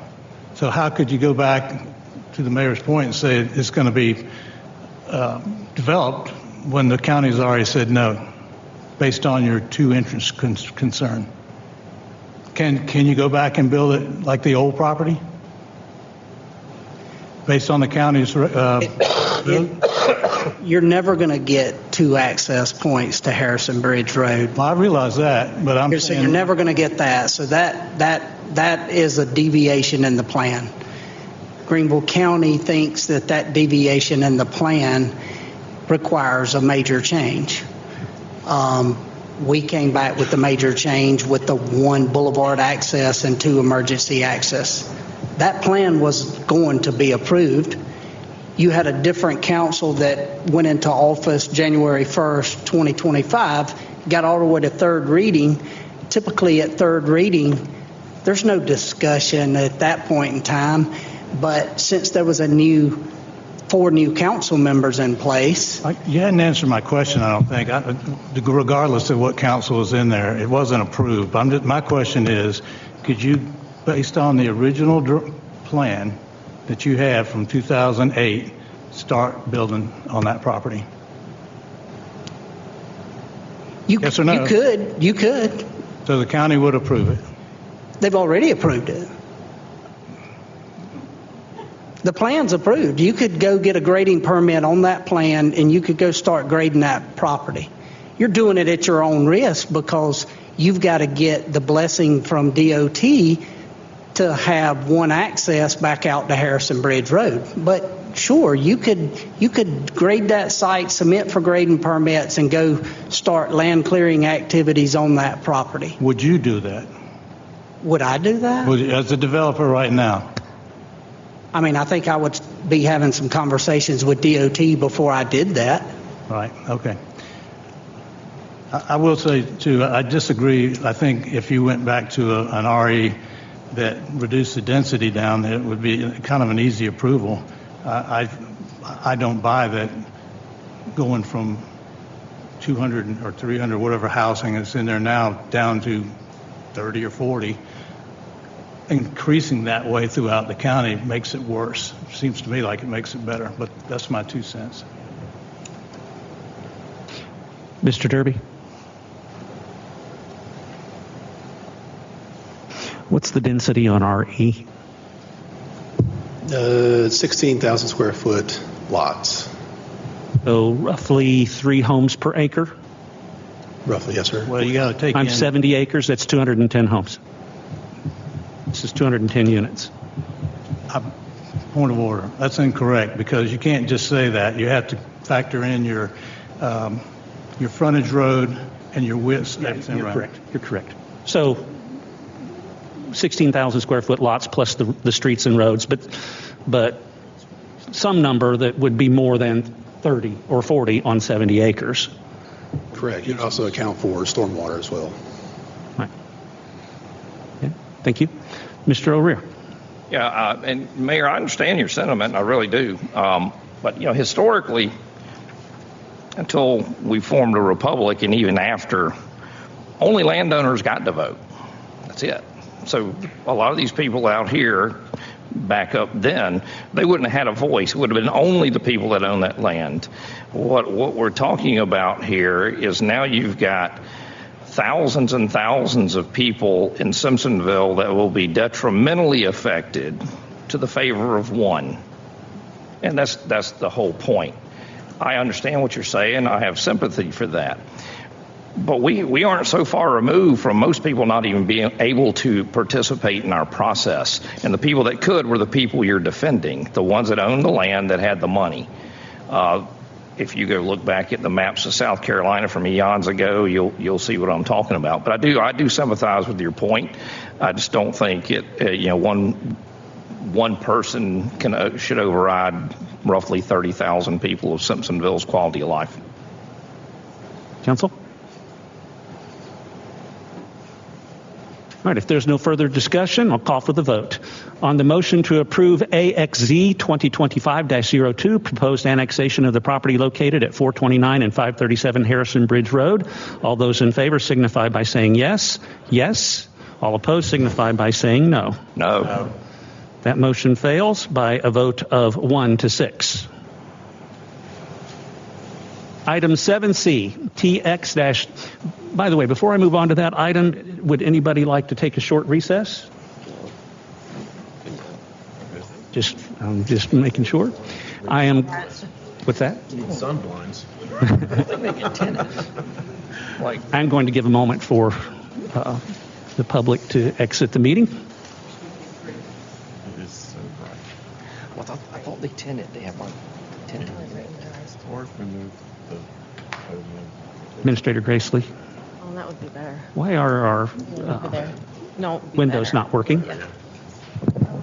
Probably because it was cloudy out until the sun just peeped behind the crowd, and it may take a few minutes for it to I didn't realize. Had them. Yeah. It doesn't change automatically, but it will soon. It should. All right, should have the tinning in it. everything above The top panels, not the bottom the panel. top two panels do. So, Okay. all right, we're ready to move on now. It seems like things have settled down. So, 7C, TX-2025-01, miscellaneous refinements to the zoning ordinance. Mr. Derby, will you summarize, please? Yes, sir. Thank you, Mayor. I do sit in your seat, Ms. Gracely, and that's probably the worst seat because that's right in your eye. So I definitely can understand. Sorry. This is the TX 2025-01, the signed ordinance amendment. What you have in front of you is language that was strike through from the last time this came before you. The last committee of the whole, the portions in red were things that came out of our workshop. That includes, sorry, the reflection. R4 was changed from 45 days to 60 days. R2 was updated to strike through the real estate portion, and R2 changed the height of the post signs from 3 feet to 6 feet. These were things that were discussed during the workshop, and it was rewritten by staff, and I can answer any questions you might have. Thank you, Mr. Derby. So let me point out that this item was postponed from the March 25th, 2025 Committee of the Whole, so no motion is necessary as it was moved in the previous meeting. So the current motion that we're discussing is a motion by Councilmember Roop with a second by Councilmember Pinkerton to move TX-2025-01, miscellaneous refinements to the zoning ordinance, to the next business meeting. Discussion? Hearing none, I'll call for the vote. All those in favor signify by saying yes. Yes. Yes. All opposed signify by saying no. That motion carries by a vote of 7 yeses and 0 noes. Item 7D, presentation of the fiscal year 2025-2026 budget. Administrator Gracely, will you summarize, please? Yes, thank you, Mayor and Council. You received last week via email from me a budget presentation, which I will go through. I don't know if you want to do that prior to the motion, or if you want me to just do a brief summary and then motion. Why don't you go ahead and go through the slides and then we'll do the motion. Okay, sure. So as I have done in past years, this budget includes the summary that you received and that you have before you on your monitor. I like to go through the first part of this presentation by showing you the personnel in each department, because I think it's always important to recognize that the city provides services, and the largest majority of our budgeted expenditures are a result of personnel to provide those services. So just to give you an idea of how many employees are in each department, we have approximately 200 employees, 13 in the administrative department, as you can see. Police department is 65 employees. Fire department throughout the headquarters and the 6 fire stations, 75 employees. Public Works Department is 28. Simpsonville Parks and Recreation, 27 employees, 10 of whom are part-time because they do seasonal work depending on whether they're playing basketball, baseball, football. So I'll be happy to, we'll wait until after the motion's made, but we can certainly discuss those allocated positions, and if you have any questions about those. I want to give you the budget highlights for the proposed fiscal year 25-26. I am proposing a 5% cost of living increase for all employees who were hired through the end of last month. So this would not apply to new hires in April, May, or June because it's so close to the end of the previous fiscal year. So this would include all employees who are currently on our payroll or were before March 31st. We did initially, with our health insurance renewal, have a very frightening 25.4% increase. We were able to negotiate with Blue Choice to get the increase down to 12.5%. I was disappointed that we couldn't get it to a single digit, but unfortunately we did have a very high claims year, and that is the result of the renewal, is having more claims and more payments going out than the premiums coming in.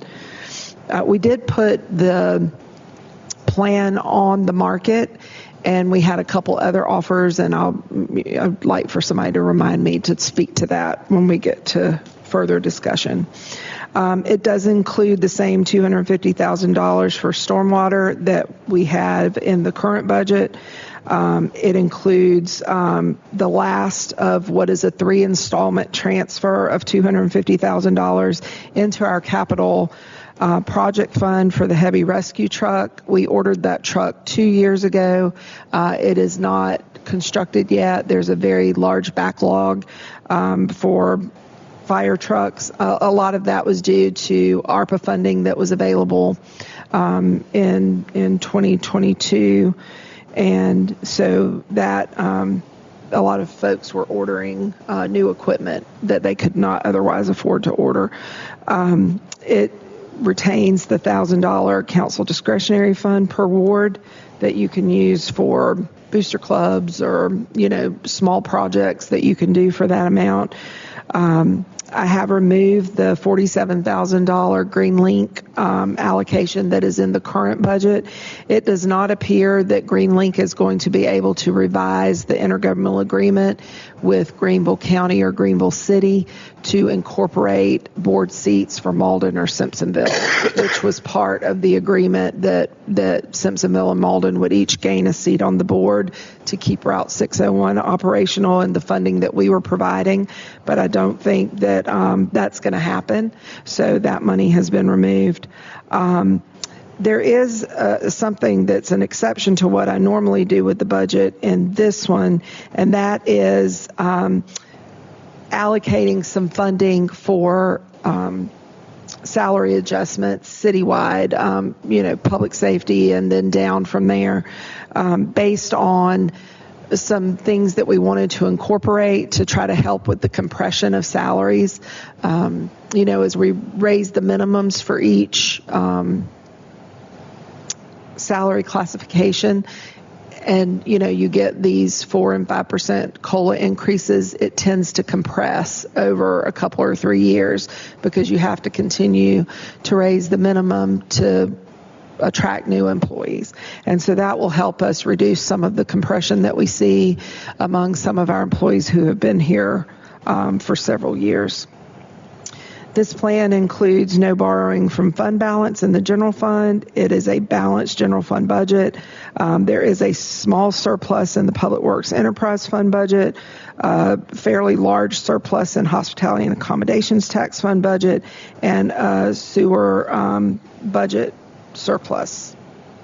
I have also summarized the capital purchases by department for this proposed budget, which I do every year to give you an idea of what the capital requests are, because those are, of course, for this proposed budget year and will not move forward unless there are other capital purchases put on the budget next year. So we'll get more detailed with those later. I think this is probably a good point to stop the presentation and have a motion, and then I can continue. Thank you. Motion is in order. Councilmember Roche. Mayor, I move that council approve presentation, not the presentation, but the FY 2025-2026 budget as presented. Second. Have a motion from Councilmember Roche with a second from Councilmember O'Rear. Discussion? Councilmember Root.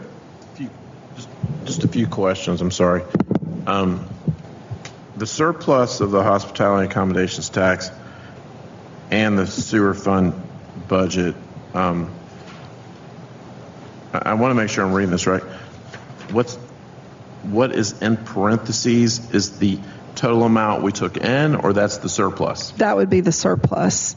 And we are allowed to not have balanced budgets in those enterprise funds or special revenue accounts, which is why we're allowed to have a surplus.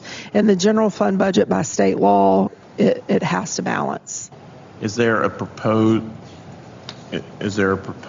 tonight, or what we'll be hearing, of how we'll reuse these monies? We have already allocated we've accounted for all of the requests and all of the expenditures that we anticipate. These accounts just have higher revenues than expenditures. So no, that money would just continue to go into the fund balance of those special accounts, meaning hospitality and accommodations tax, special revenue fund would increase based on that surplus at the end of the next fiscal year. So the accommodation and tax can, if and I know it's confusing and there's a lot of earmarked money for that, can that be used for parks and recs for the city? And we have used a large majority of that for Heritage Park improvements, for some proposed smaller items for the park here. And some of those funds do reimburse the general fund for staff time that can be accrued back to that, because of course there's administration involved, finance, part of my salary, and those things are already accounted for and they get transferred back to the general fund. So just a question, and maybe we can't do this, that's why I'm asking. It would seem to me that we could use let's just use the hospitality accommodations tax at almost 1.5 million. Could we not use those monies to fund the parks and recs, which is what we would fund through the general fund, and use the additional 1.5 from the general fund to address some of our flood issues? Is that legal? No. Okay. State law is very specific about where hospitality and accommodations tax revenue funds can be used. It has to be a tourism-related activity, so it doesn't apply to any local recreation. It would apply to some improvements that could be considered improvements that would bring people in from outside of the city. That's what I thought. Thank you. You're welcome. Councilmember O'Rear.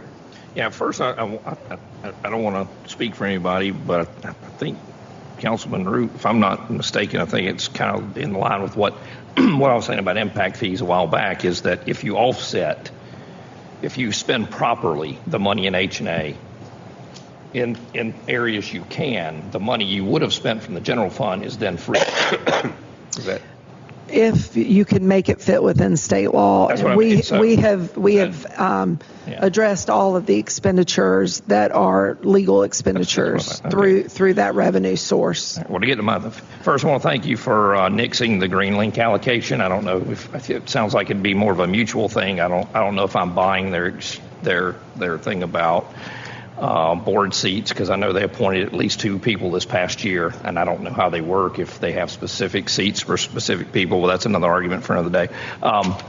Did they give any indication of, are they going to terminate service? Are they going to continue service just at a loss? Because they operate on a loss anyways. So the last meeting that we had between the city of Greenville, Greenville County, Green Link, Malden, and Simpsonville, the issue was, without changing the intergovernmental agreement, and it would require approval from Greenville City and Greenville County to do that, they would not be able to give us what we asked for our allocation.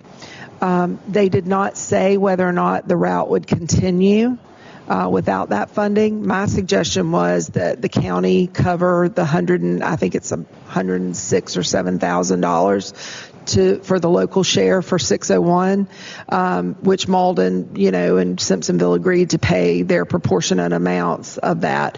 But Malden's not paid them anything. We've not paid them anything because they've not been able to give us what we requested in order for that. it was left as an open-ended question. I don't know if the route will be discontinued. I don't anticipate that it will be, but I don't want to say for sure that it won't, because it very well could if they're not able to make up that deficit in some way. They may have to discontinue it, but for now, that's not been part of the discussion. Okay, thank you. You're welcome. Councilmember Pinkerton. You put up the original slide just so I have a reference. Yeah, and so first question. Allocation for salary adjustments for citywide compensation study. I think that's a good idea, but I'm assuming what's going to come out of that is you'll find a range of projected salaries or suggested salary ranges for each individual employee throughout the city. Is that correct? And if you get that study, I'm assuming it'll come back this year. Would that affect this year's 5% funding, or would that be something we look into the next year? So the 5% cost of living goes into effect on July 1, or the closest payroll to July 1st. The class and compensation plan is currently being done, but we don't anticipate the completion of that until about October. Maybe September if they're able to expedite a little bit. But right now we're in the process of reviewing all of the job descriptions and making sure that we've included all of the large items that fall within that job description. Of course, as we say in all job descriptions, other things may be requested of employees, but we try to hit the main parts of their job with the city. So what we've done is the money that we're setting aside, it's all going in the administrative budget because it will be allocated from HR and finance. Okay.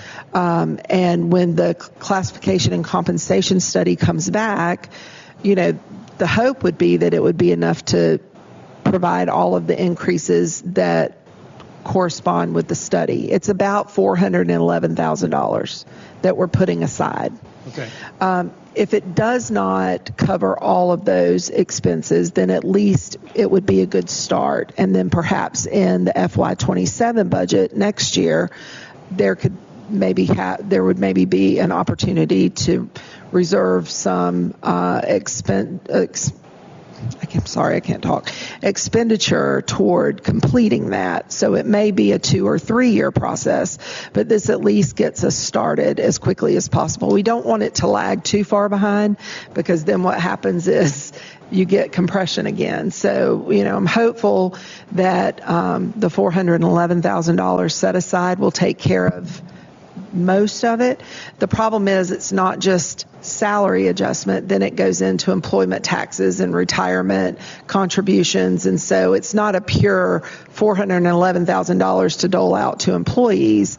We also have to account for the indirect cost from payroll taxes. Well, I think it's a good idea, and of course if it happens in October, it'd be a good end of the year bump if it worked out that way. So that answered my question for that. Now, a couple more.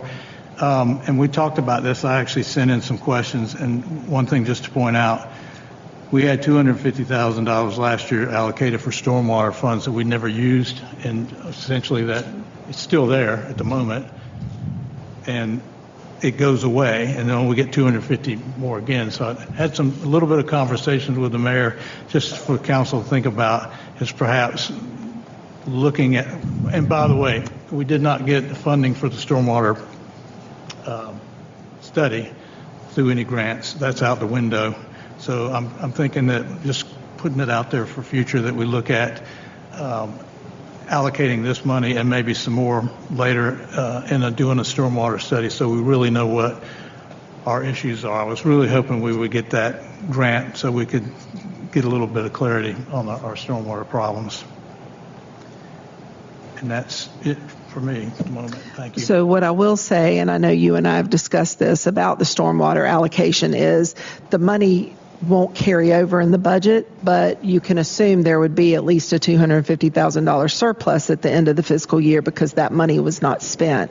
So then it doesn't disappear, it goes to fund balance. So it's not allocated for a specific purpose, but with the $250 that would be beginning again in July, if we put an RFP out and we get proposals back and we know what the stormwater study is going to cost, let's just say for argument's sake, it's $500 because that's easy math, then council could at that point vote to take money out of fund balance to put with the budgeted funds to complete that study in the next fiscal year.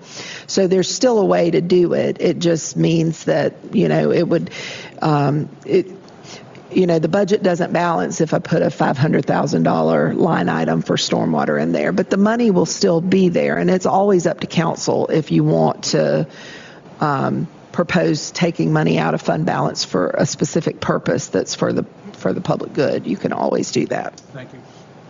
Council? Council? Councilmember Roche. I appreciate seeing that money is being set aside for more ADA equipment for Gracely Park. The citizens will be thrilled to hear that. We are needing some upgrades at Heritage Park, so the balance that I see dedicated to Heritage Park, can we anticipate some improvements to the playground equipment and some of the things that are starting to wear down? So it's not allocated in the budget. It's not an expense line, and I will tell you why. Again, this can be a council change mid-year or whatever you want to do, because there will be surplus in there, so you can vote to do that at a later time. Because the state did away with the earmarks, that means there's going to be a shortfall of funding for the downtown project. We were hoping that the state would fill that gap, and then the city would have all of the money in its coffers to do that project as it's currently designed. The fund balance that you're seeing in H&A tax could be used to repay a second bond issue if council then has to borrow the money for that purpose. My light's dimming more and more. I keep thinking maybe there's a way to still get funding from the state for this, and there may be. I don't want to say that all hope is lost, but in the event that it's not, it would be up to this council to say, we need to do this project. The traffic realignment's very important. Having the festival streets very important. Upgrading the street lighting and making downtown more attractive is very important. You can borrow $13 million today on under an installment purchase revenue bond, and the repayment amount would be roughly an additional $1.2 million per year. That would go on top of the bond debt that we're currently paying for the bond issue we did in 2021. So it's doable, and it's still within our bonding capacity to do that. So I didn't want to allocate that money for a specific purpose right now. In the event that council decides in a few months, we want to do this project the way we plan to do it. And so then there could be a bond issue.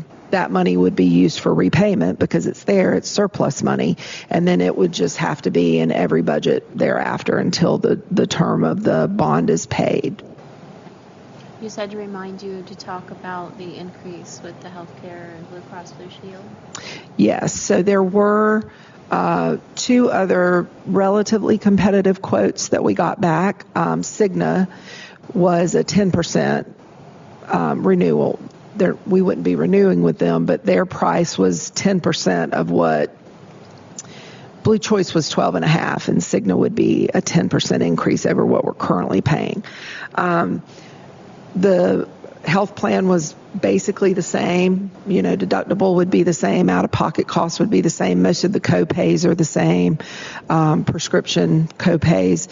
The issue is it's very difficult for employees when we change health plans because some preferred drugs with Blue Choice are not preferred drugs with Cigna, and so some people might be forced to change medications. The other thing is that Blue Choice does get deeper discounts than other providers because they're the big player in this state. And so ultimately our claims history at the end of the next year with Blue Choice, unless we have major claims like we did this year, could potentially be lower because the discounts are deeper that they get from the hospitals and from healthcare providers.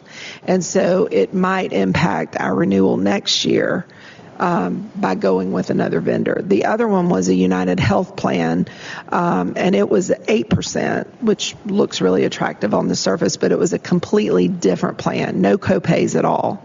So everybody would be paying for their visits in full until they reached that out-of-pocket cost. Employees, that would be very difficult for them.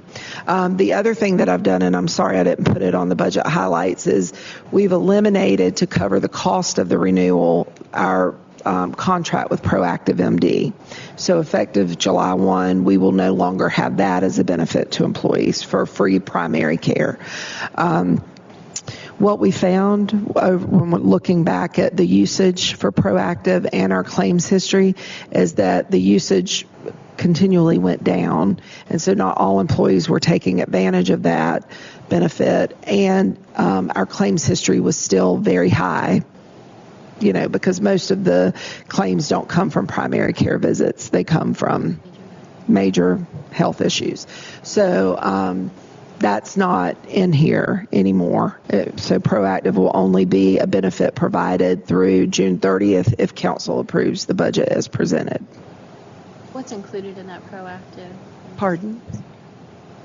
What's included in Proactive? Is that It's like doctor's basically, care? And it all is. this? It's basically primary care. It's where employees can go unless a lot prefer to stay with their primary care physician that they've had for years. But I didn't have one when I moved here, so Proactive has always been a good option for me. You go, you have a check, and they do an annual wellness check as well. There are certain prescriptions that they provide free of charge, like most antibiotics and some like Singulair and those types of medicines, some blood pressure medicines. And so the employee would have zero out-of-pocket expense if they used Proactive. But like I said, it was only being used by a small percentage of employees. It was a lot at first, and then it sort of, over the past couple of years, dwindled down. So I don't feel like we're sacrificing a really important benefit, and we're able to then cover the health insurance renewal with taking that Proactive service away. One more question. The money that we had allocated before when we voted to participate in GreenLink for the Simpsonville route, where did that money go? Where did it go to a different? We never expended that money, so like the stormwater money, it would just add to fund balance at the end of the fiscal year. Okay. Thank you. You're welcome. Council? Councilmember Pinkerton. One more question. I know it's getting late. It's unfortunate, but some of our projected roads we were going to pave aren't getting paved this year. Does our RFP contract require their asphalt price based on the oil price index? So the way we do our road resurfacing is the County Transportation Committee, which receives the C funds, which is part of our state gas tax. It's 3.3% of what now I think is a 20% gas tax or so, something like that. It gets allocated back out to the counties, and the County Transportation Committee then decides what to do with that money. They allocate a certain amount of that every year toward the municipal match resurfacing program. And then they reserve the rest for applications for special projects, which, we've gotten now for this emergency signal and pedestrian crossing and other things. We did get some C funds for the downtown project. So what happens is, because we participate in that, they match us up to the allocated amount dollar for dollar. So we're able to take advantage of the funds that they put into that. And then they have a contractor that works directly for the County Transportation Committee that puts the road list for the entire county together every year. All the municipalities submit their road requests, and they take those numbers and put them together, and then they bid it out. And so they had just bid it out in March, and that's when we were notified that based on the actual bids, we can only, and the amount of money we're putting in, this is how many roads we can do, because the asphalt prices are the same for everybody. Greenville County doesn't get a better deal on them than we get on them. I get it, but asphalt's based on oil price index. Yes, and oil correct. is going down. Right. And so you probably don't have it, but the county does, based on what we wanted to get, what we thought it was going to pave versus what the actual price came back in. We don't know what the difference is. Like, We do, as Director West, he probably doesn't have it in front of him. I can send that to you. They do give us, what our roads, I think we had 1.93 miles that we had hoped to resurface. And it was a list of about 15 or so roads. And we had to decrease that based on the unit pricing for the overall bid. It is based on petroleum, that is true, but the increases that we see now are also based on the fact that there are fewer contractors that are bidding on the work. And so when you don't have competition, they tend to bid higher. It's also based on labor costs continually increasing. They're required to have flagmen out there to do these road resurfacing projects. So all of those requirements cause the cost to go up as well. And I'll end it, but I guess my final question is, if we knew we had this amount of money and actually it cost this amount of money, if we thought it was of value to the city to pave these roads which need it, we could take it out of general fund and put it towards that, or does that work that way?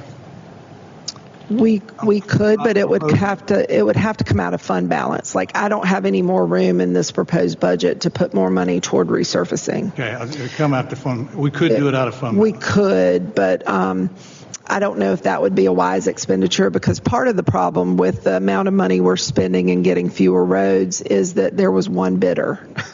And so hopefully next year there will be more than one bidder. Okay. I wish they had gotten the bid package out sooner, because it was after DOT had already put all of their bid packages out. And so when contractors aren't hungry, and because you were in the construction business, you get higher prices. When they're hungry, you get better prices. And so unfortunately, they weren't very hungry this year, which increased our price. Reaching. Yes. Councilmember Roche. Concerning Ladine Court that we had to tear up, Mm-hmm.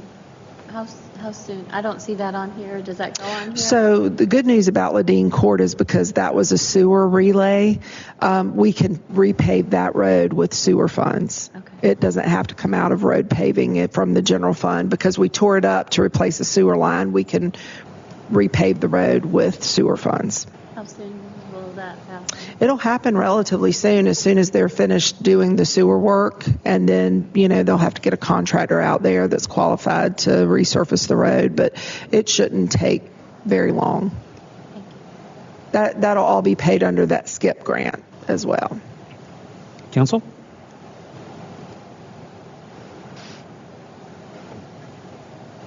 On the motion to approve the fiscal year 2025-2026 budget and move this item for first reading to the next agenda of the next business meeting, all those in favor signify by saying yes. Yes. Yes. All opposed signify by saying no. That motion carries by a vote of 7 yeses and 0 noes. That concludes our business for this evening. If there are no objections, we will stand adjourned.